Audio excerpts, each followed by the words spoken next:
Support comes from the Missouri Forest Products Association. Missouri produces wood pallets, railroad ties, white oak barrels, hardwood floors, and more.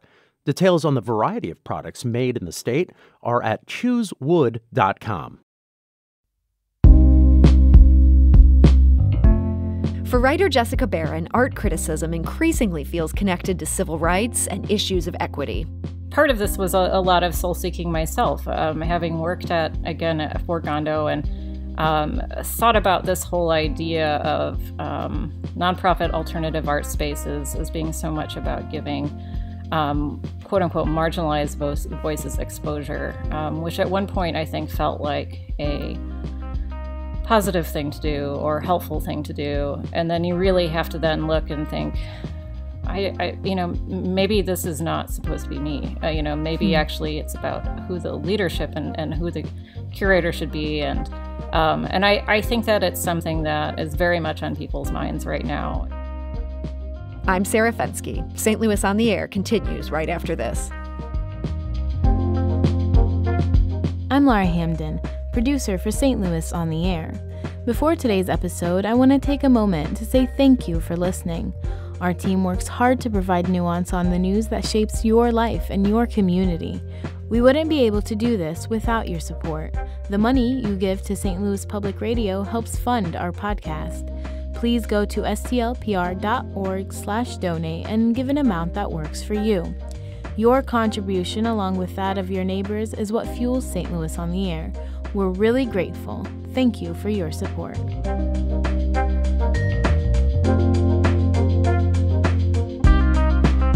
Jessica Baran recently got some terrific news.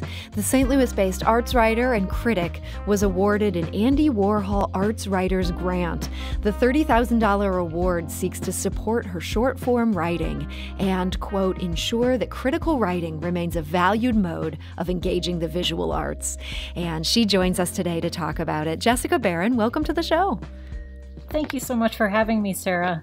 So first, congratulations on this award. I mean, that's a good amount of money, but does it also feel like it's some tangible proof that this work that you're doing matters?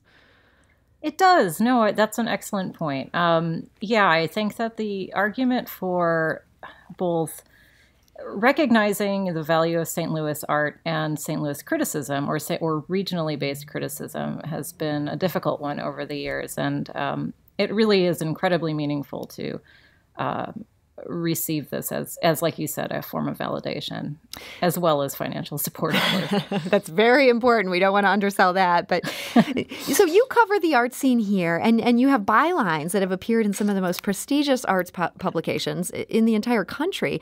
Are they generally interested in what's happening in the Midwest? I think that's also been something that's been a long arc. There have been certainly critics out of St. Louis who have written national and international criticism over the years. And there's certainly people that I even read in advance of trying to attempt to do this. But I think with any regularity, no. And I do feel fortunate that I guess it's felt like a kind of gaining of trust over the years where they have become increasingly more interested in understanding the value of representing this area of the country and also the artists and exhibitions that are based here. So your work has covered both what the museums here are doing as well as some of the more experimental stuff, the stuff happening down on Cherokee Street and some of our alternative art spaces. Which part of the scene are the national publications more interested in at this point? That's a really good question. I think that has also shifted. I mean, I think at this point, let's just say initially, the rubric for a lot of those publications is to really focus on established artists. And I think that's always something that it's kind of nice to have the platform to explain because, folks always want to know how they can get reviewed, of course, which I greatly sympathize with. And, it's often out of the critic's hands to a large extent. It's this process of pitching and hopefully making it interesting to the publication. And then the publication itself having its own, ideas and perspectives and voice. So initially, it really was predominantly the St. Louis Art Museum, CAM, the Pulitzer. But increasingly, I think both as a result of a more, I would say even an international trend, quite frankly, where alternative art spaces have been identified as increasingly more vital to the art scene. But also here, the fact that within our own ecology, these sort of smaller spaces, non-commercial spaces have become clearly identified as very important to not only nurturing, but showcasing some of the most exciting and interesting art. So you think there's maybe a greater appreciation within the city that there's some really exciting things happening in these edgier spaces? I do. And I'd say that even over the time that I've been in St. Louis, I went to grad school here between 2006 and 2008. I briefly went back to New York, and then I came back. I'm sorry. I went to school between 2004 and 2006. Time has eluded me. Why I'm even mentioning these specific dates, I have no idea. But anyway, more to the point here, less about how old I am. When I came back, I feel like I sort of lived through this this shift, so to say, in the art scene where there was, I think, a more like a stratified scene between what was considered serious art in St. Louis and relegated to the institutions and for-profit galleries, and then what was considered sort of fringy or scruffy, and those were more artist-run spaces and potentially more kind of provisional iterations of businesses or non-businesses or just simply kind of initiatives on the part of artists. And what do you think changed in that time? That's a good point. I mean, I think that, again, I think that I think increasingly artists gained a voice in identifying the fact that they themselves were doing better work outside of institutional parameters.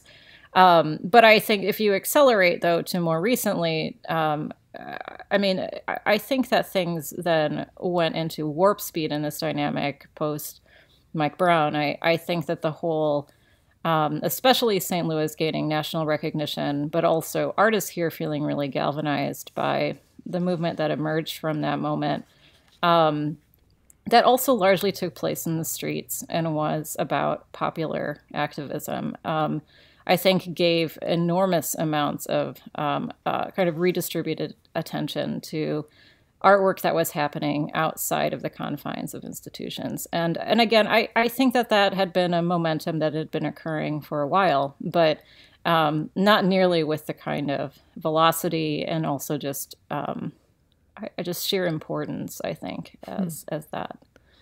So you did a great piece for Art Forum last year, and this dealt with the Counter Public exhibition at the Luminary. That's a space down on Cherokee that does a lot of amazing work. And overall, you had a lot of good things to say about this. But you did write this that really caught my attention. This is a quote. "Despite the number of voices in Counter Public, the prevailing one was the Luminaries. To navigate the exhibition as a whole, viewers depended on a printed map and guide containing extensive explanatory statements written and edited by James McAnally, which represented a missed opportunity to invite other perspectives in the fold. There were no descriptions of the host venues or their owners, nor was there any clear document of the voice of the exhibition's curator, the remarkable artist Catherine Simone Reynolds. This was problematic in itself, but all the more given that she was the only person of color among the project's leadership, and that so much of the work on view concerned the erasure of histories and the danger of hegemonic narratives." And that's the end quote. A lot of people in St. Louis talk these days about wanting people of color's voices to be front and center. I'm wondering, is that happening in reality in the art scene, or are we still at a point of talking about how we want to do it as opposed to actually handing over the microphone? Well, you just really got to the key questions here, Sarah. It's amazing. Oh, thank you. No, this is huge. And I think this has been sort of a fomenting question, especially, as I mentioned, since Mike Brown. But this idea of activism in the arts not simply being relegated to what exhibitions and artists are featured, but actually looking into institutional change. So who is the leadership? how are the boards composed? So the idea that Black voices aren't simply, or voices of color at all, are being relegated to the galleries, but actually are part of I guess it would be the systems of power that are governing these spaces. So I think, it is one thing, and I certainly, part of this was a lot of soul seeking myself, having worked at Fort Gondo, and thought about this whole idea of nonprofit alternative art spaces as being so much about giving quote unquote marginalized voices exposure, which at one point I think felt like a positive thing to do or helpful thing to do. And then you really have to then look and think, maybe this is not supposed to be me. Maybe actually it's about who the leadership and who the curator should be. And I think that it's something that is very much on people's minds right now, is not only who's being displayed, but how they're being displayed and how they're being articulated. And it's a big question. And I think it takes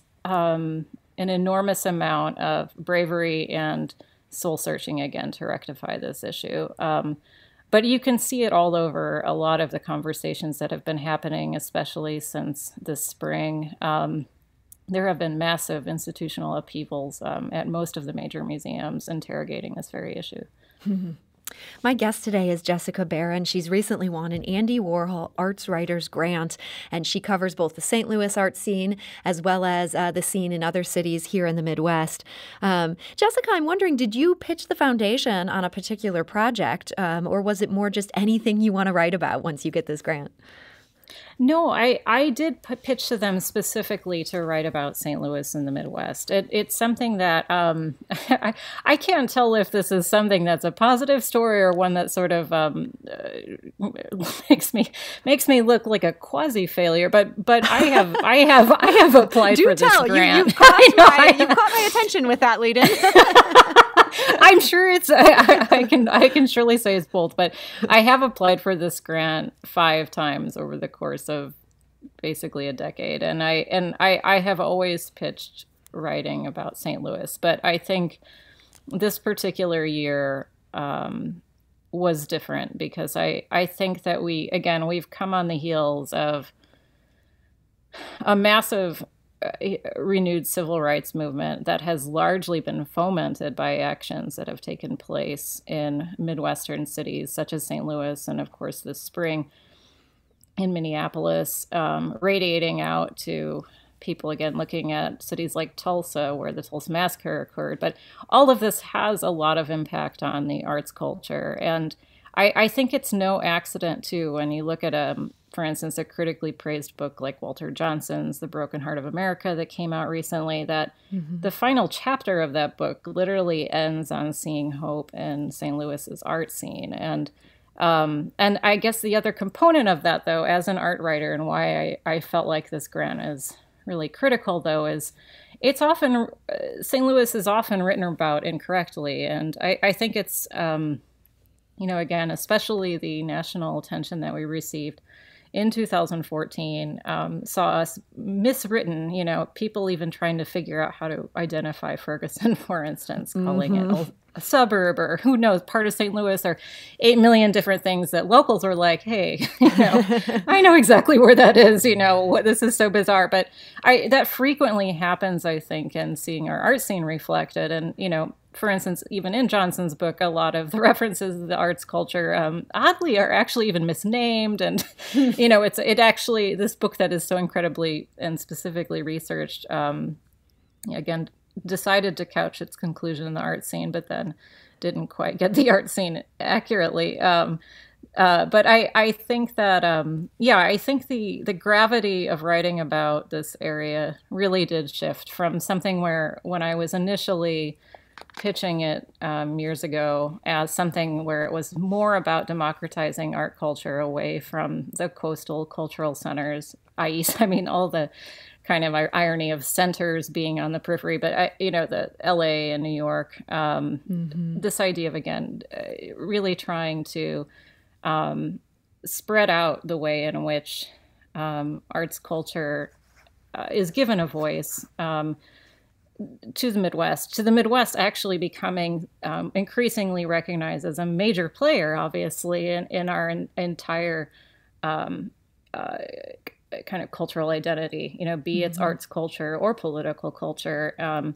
And I think the reality of that became abundantly clear, again, not merely with these two really, again, sort of literally culture shifting events around Mike Brown and George Floyd's murders, but also in Trump being elected and people suddenly looking to what they perceived as flyover country as this, again, kind of new silent majority governing how our politics was actually going to be composed. So I sound suddenly like I'm not talking about art, but that's not the case at all. I think that's maybe also the other component of this is sadly arts criticism, writing about art, thinking about art is something that is one of the first things to be excised when newspapers, daily newspapers, local journals are cutting down costs, and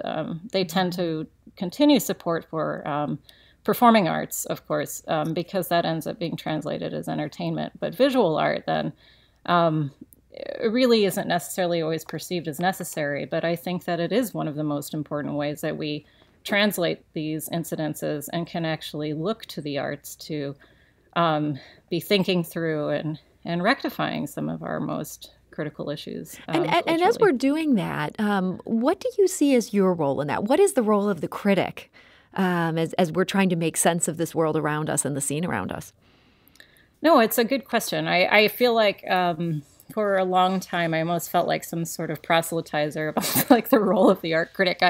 I've become increasingly jaded, but I still think it's a deeply important role, which is a kind of translator, actually, between what is often perceived as a very intellectual sphere and one that is rightfully and necessarily so. Curators who work in museums, of course, have PhDs, and they're doing very fine-grained research, but then the public sphere, of course, is on the, what would be considered the other end. And the critic, as a kind of public pundit, works to bridge that space. And I think it is incredibly important for the critic then to be helping provide language for anyone to really enter these spaces and not feel like they don't understand art and have a way to really connect. And I not only believe this conceptually, but I feel it strongly as part of even my personal narrative. I come from a very small town in Indiana. My first ways of really accessing art were about reading about it. And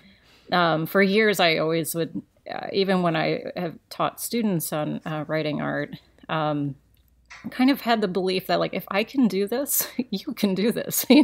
I have no special knowledge. I would even say I don't necessarily have expertise, but it's about being open to looking and maybe being comfortable being in this space of the nonverbal. And that's a very, very powerful space, especially now when you think about mitigating kind of political tensions. Where can we rest sometimes in things that are ambiguous?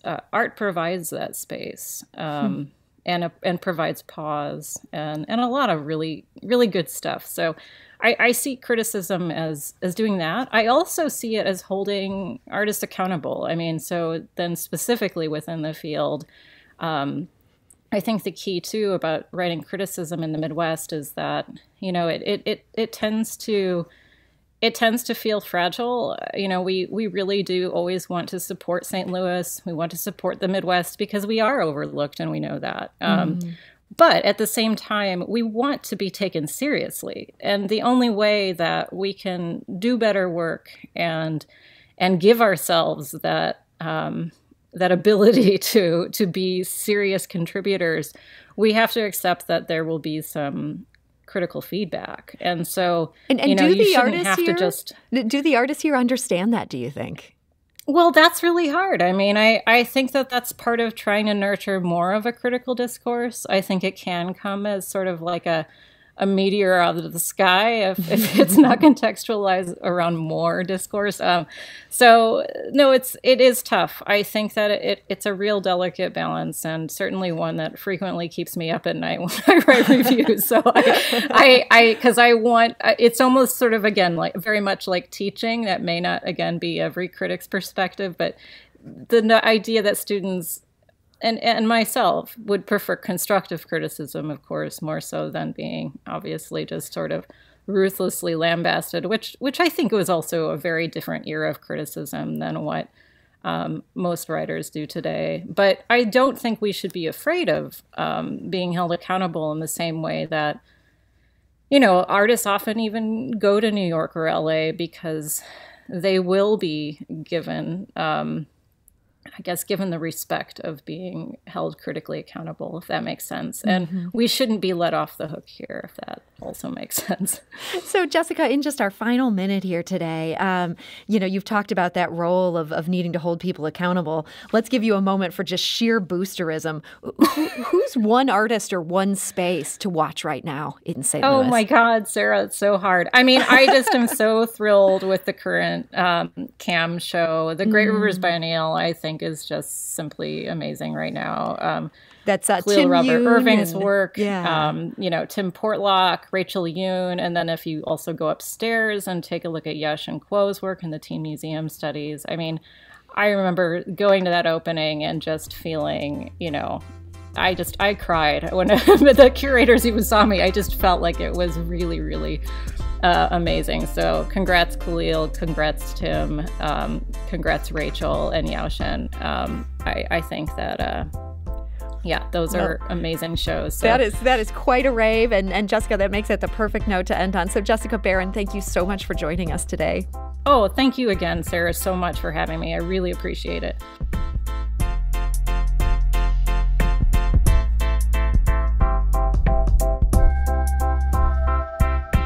Do you find yourself regularly listening to episodes of St. Louis on the Air? Suggest us to a friend you think might enjoy our conversations. And leave us a review and rating on Apple Podcasts on the App Store. It's the simplest way to help people discover our show. Thanks.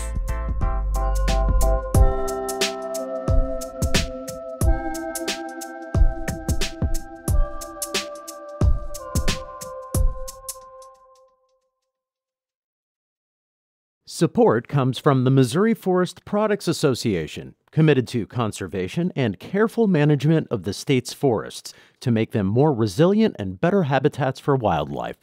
ChooseWood.com.